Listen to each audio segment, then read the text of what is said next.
Hi everyone, and welcome to the first ever Optivo Talks. Today I am joined by my colleagues Greg and Aisha, and we're going to speak about the energy crisis. Just before we get started, I want to let you know that we're streaming today on Facebook, Twitter, LinkedIn and YouTube. So if you're following us on any of those channels, please make sure that you hit the follow button, and then you will not miss out on any of our future updates.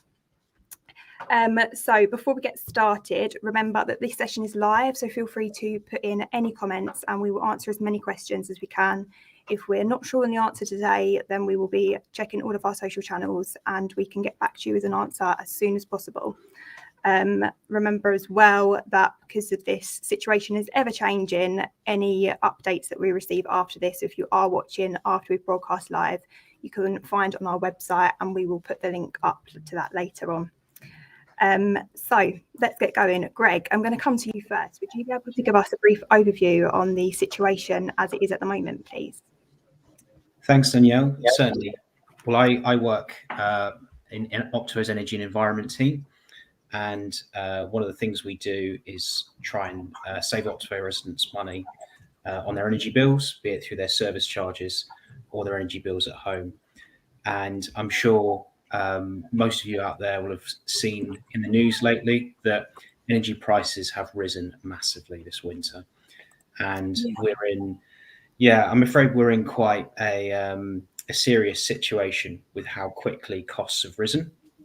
The reason for this is linked really to the pandemic, and in 2020 then the global economy shut down to some extent, and now this rebound effect that we're seeing is causing a big shortage of lots and lots of resources. And one of those in particular is gas. So the global gas price has really risen. In certain periods, it's risen as high as 8 times as it was previously before the pandemic. And in this country, we all use gas for power, for electricity that comes from the grid. And a lot of us use it to heat our homes as well. So that's where we're seeing all these price rises come in, and they haven't been immediate, but they are starting to filter through into people's energy bills now, and particularly over winter, and particularly in April when there's something called the energy price cap, which is due to change. Okay, so that actually kind of brings us on to quite nicely to our first question. So I put on Optivo's Instagram channels over the weekend asking people to send in their questions, and we've had this one, which is, should I switch my energy supplier? So any of our residents who are watching at the moment and that they're kind of in a situation, if their current tariff is coming to an end, what would you advise that they're doing at the moment? Well, it's an interesting question. I mean, in normal circumstances, we would always say that you should shop around for your energy.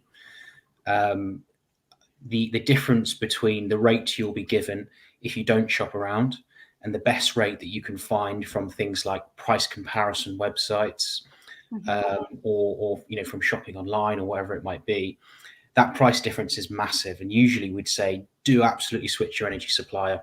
Don't be loyal to certain providers even if you've been with them for a while. However, because of the how steeply prices have risen, we're in quite an unusual situation at the moment. And the basic advice we'd say is hold tight for the moment. Stay with your current provider. But once the energy price cap rises in early April, that is the time to start looking for a new supplier. And the reason for that is that the price cap at the moment is artificially limiting bills below what the best rates are you can get on the market. So if you go onto a price comparison website now, you will not be able to find a deal better than the one you're already on. But in April, that price gap is going to rise. It was announced last week. It's going to rise by about 54%, which is a massive increase for many people. And it's at that point where we think that you'll see better deals by switching and by shopping around. There's plenty of advice on our website about how you can shop around. It's quite a simple process. Anyone can do it. You just need a few key pieces of information and to allow you to do that. Amazing, thank you. And I think we're just popping the link to our website on.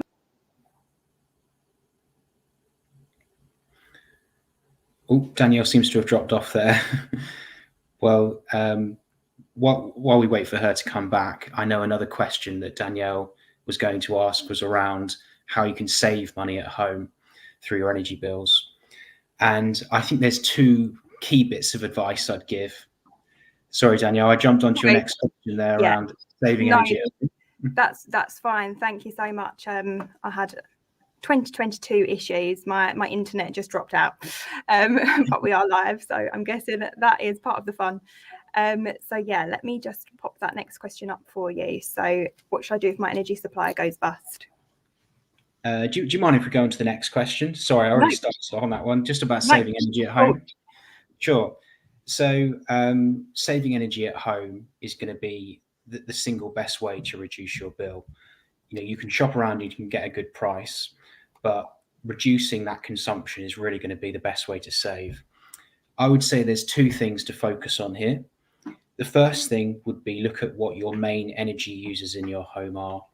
So for most people, that would be their heating, be it their gas boiler, or maybe their storage heaters or electric radiators or their air source heat pump even. And because your heating usually is the largest energy consumer, that will have the biggest impact on your bill if you can reduce the usage of that. So things like your heating, you'll usually save about 8% off your bill for every 1 degree Celsius you turn down your heating. And likewise, you can get it to through your thermostat. You can set it to run only when you're in your property or at certain times of the day. It's also quite wise to only heat the rooms that you want to use. So generally, living rooms and living spaces could be heated from anywhere between about 18 and 21 degrees Celsius. For bedrooms, a lot of people tend to have their bedrooms slightly cooler. So you could perhaps set your thermostat to 16 to 18 degrees Celsius in your bedroom. And the second thing, after focusing on your main energy user, is to look at where you might waste energy. And this is through things like you're leaving your lights on, leaving your telly on, your appliances. And obviously you've got to have your lights on and your telly on sometimes. It's not about turning those things off. It's just about knowing that when you don't use them and when you can save energy from them, that you are doing that. And they would be the two best bits of advice, I would say. Amazing. Thank you so much. So I've got another question here. What should I do if my energy supply goes bust?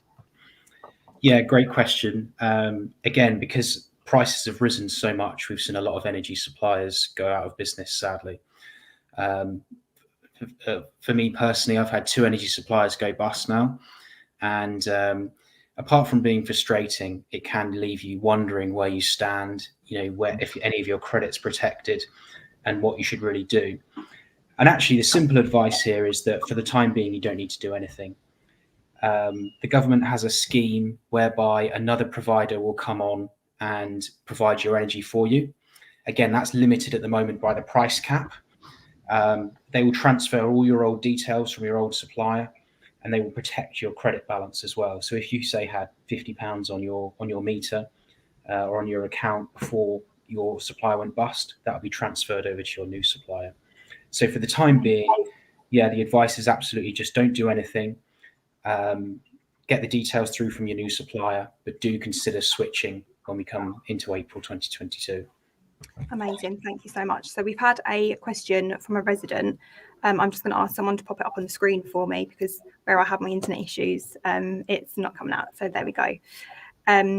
So does staying put apply to those with bulb? It does for the time being, yeah. So bulb are in special administration.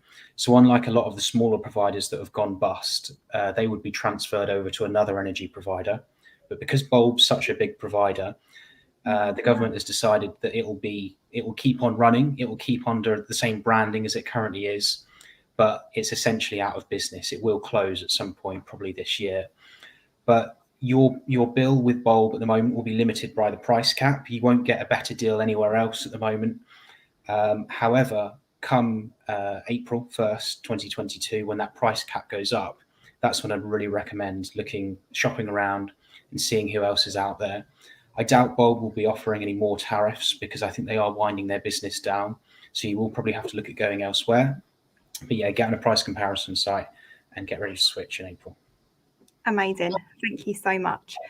So moving on, obviously, keep your questions coming in. If we do see any, then we can pop them up and get them answered. But in terms of support that we're offering residents, Aisha, I know that the government is obviously doing a rebate scheme for council tax and also the £200 loan scheme. Would you be able to tell us a little bit more about that, please?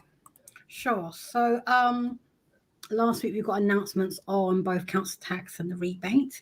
And so I think the easiest way to start is what's going to happen in April. Yeah. We're in February now, so we should have already paid off the last part of our council tax bill, unless you've got a further payment in March. You will also receive your new council tax bill for 22-23 in March.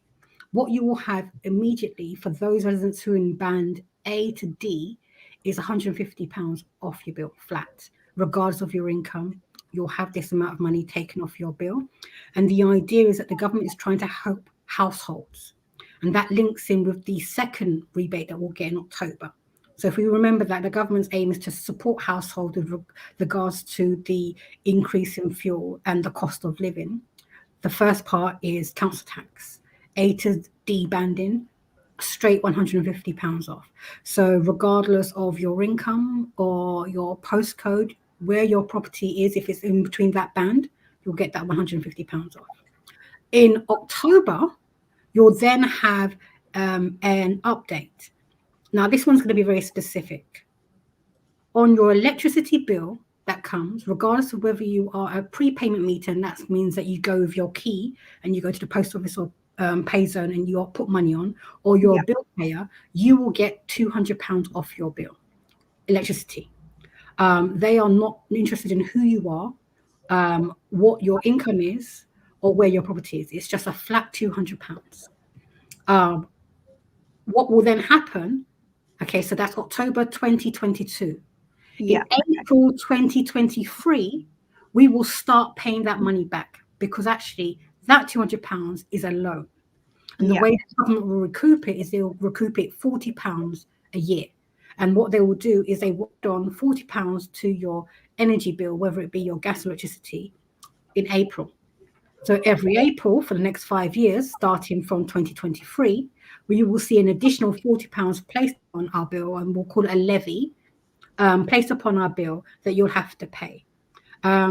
What we have looked at regards to the bill is that it should help those people on a lower income, because if you don't use that much fuel or gas and electricity because of maybe your house size, then the £200 that you get off will actually assist you with the increase in fuel costs that you've had from that hit. That's how going to happen in March, April time if you don't switch. And even if you do switch, you'll still have that additional money that's going to support you. So those are the two, I suppose, costs that we're going to have. And I think a lot of it stems from the fact that the price cap, which Greg has been talking about, is going to go from 1,200 and something, so 1,200 to 1,925. So that's an increase of roughly £700. So the aim that the government is doing is that they're giving us an assistance of £200 or £150 initially, and then £200 within a 6-month period, which is half of what the increase of our the price cap is going to be. Whether that will alleviate everybody, that's something else, but it should help quite a number of people, considering actually you'll get it at different parts, and it's not just in one place. We're having it through council tax, and we're also having it through our electricity bill. Amazing. Thank you. So we've actually had a question on one of our channels. So the £150 that you mentioned, they're asking if it will get swallowed by a council tax debt. Is this something that we know? Is this something that we're going to have to kind of go away and think about and update our website kind of as more guidance comes out? Or is this something that I think it's something that we're going to have to update our website about. We don't actually know, only because it came out last week and we haven't actually had the bill for next year yet. Yeah, it is an evolving situation. So what we'll do is we'll kind of go away, look more into that, and the website is going along that banner as well. It's optivo.org.uk/energy rise. So if you log on to there, we'll update any information that we get as and when we get it. So I think Emma may have just joined us, and she wants to know how we get the £200 loan scheme. So if I'm right in recapping what you just said, that is going to be applied to everyone as a blanket in October 2022. So it's not something we have to apply for. It will just happen automatically. Yep, and it's going to be specifically on your electricity bill. So you will see that if it is that you are a prepayment meter, then you will either get an update from your provider, and it could be that they've devised a way they might put credit on your your meter, or it could be that they send you vouchers. They haven't actually discussed how they're going to give you that credit. It's just that we're going to get a credit, and that's about as much as we've been told, mainly because this happened last week and they haven't actually put down the details. They've just got the main headline. Okay, amazing. So we've had another question saying, are we able to opt out of the £200 loan? I know you spoke about the repayment, not something we can opt out of. No. Okay, amazing. So we've got some more questions. Let me just pop those up on the screen about the warm home discount. Now, this is basically what it is. Who is it available to? Okay, so here's a little bit of history, and I won't drone on because not everybody finds, social tariffs as interesting as I do. Back in the day, maybe 5 to 6 years ago, maybe a bit further, we used to have a thing called social tariff. And all providers were supposed to help those residents who were on a low income or vulnerable. They got rid of this, and they then reformed the warm home discount.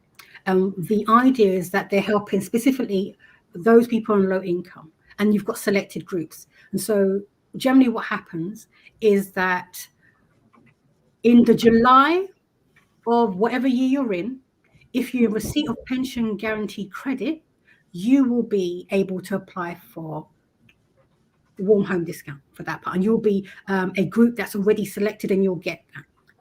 What then happens in the October is it opens up, and so if you've got a vulnerability, so you're on a benefit, or you've got children under a certain age, you will also be able to apply for this benefit. So not a benefit, a grant. And what you need to remember is that this amount of money, it opens in October. You need to apply to your supplier. It actually shuts as well. And depending on how many people apply, it may shut early.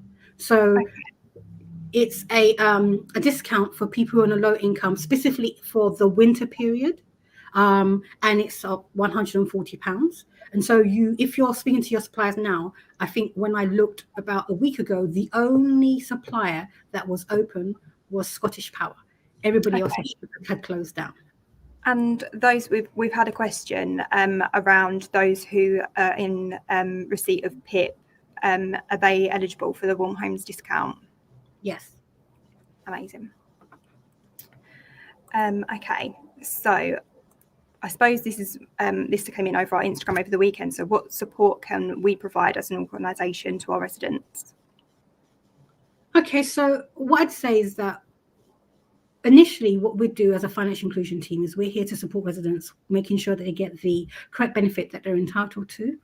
We look at their income expenditure, what they're spending, how they're spending, not necessarily as a judgment, but more part of, what are you doing everything that you can do? Are there any tricks that you may have missed? We'll scour the internet to see what best deals that you can get. And that's not just your gas and electricity, even though there's a hold on that. It could be your mobile deal, or where you're shopping and where you get your clothes from. Are there any better deals online? Are there any vouchers? That's what we'll do. So it's I think the idea is to actually look and see what are the best deals about, and so making sure that you also get oversight of those deals, because you're not always aware of what's available. And so the team are trying to make sure that everybody's at least on the same page and has the same access. The next step would be is actually what support do you need? So it could be that you're not getting the correct benefits, so we will check that. It could be that your income expenditure, you need support in making sure that you're budgeting correctly, you've just gotten off a benefit. It could be that you find yourself that you've got a debt, or you want to have savings but you don't know how to go about doing it, or what's the best savings. We can't necessarily direct you to a provider, but what we can do is give you a general idea as to maybe how you can reduce your budget so that you can have savings, or look at actually what kind of savings do you want. Are you saving for a car? Are you saving for your pension? And we could say, well, you know, if your pension, you've got a work-based pension, maybe you want to increase the percentage. We could talk to you through that part, and then we'd also signpost you. So while we may not be specialists in pensions, we could say, oh, speak to the pension service. That's a government-funded organisation there that we can actually direct you to, which actually won't necessarily put us in dire straits of Competition Commission. We can actually give you that information. We can also advise you on who you might want to speak to about, let's say you've got debt. There are lots of charities out there, so you might say a number of charities that you want to go to get debt advice. So it really depends upon you and what your needs are, and then we tailor our services and support you. Amazing. So whatever your circumstances, the advice really would be to get in touch with you guys, and you can offer support tailored to that resident. Mm-hmm. Amazing. I think we've actually covered all of the questions that we've had so far. So that's amazing. So what I'll do is I'll start to wrap it up. And like I say, if anyone is watching and they do have any questions, please continue to comment. Like I said, we're broadcasting on Facebook, Twitter, LinkedIn and YouTube. So any of those, drop your comments and we can respond to them on social media after the broadcast is finished as well. So thank you both so much for joining me. I really found it useful, so I'm hoping that our residents found it the same. And yeah, I really appreciate it. I think I should probably just say again that the session is live, and if you're watching it after we've broadcast, then head to our website, because obviously it's an evolving situation. The guidance may change, and we will put all of our updated support and advice on there. But thank you so much. I really appreciate it, and have a wonderful day. Thanks, guys. Bye, everyone. Bye. Bye.